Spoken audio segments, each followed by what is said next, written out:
the United States has agreed to procure a state-of-the-art sixth-generation fighter jet. This fighter jet will replace the F-22 Raptor, which has been in service for 2 decades. As reported by the Defense Post on March 24, 2025, Donald Trump announced that Boeing had won the contract to procure the next-generation fighter jet. Trump explained the reason for naming the F-47 in his White House speech.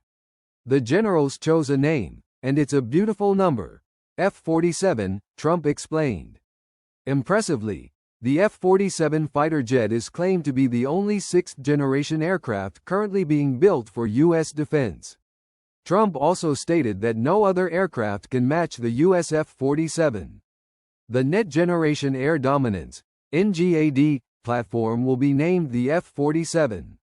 At first glance, it seems that the naming of this fighter jet is related to Donald Trump, the 47th U.S. president.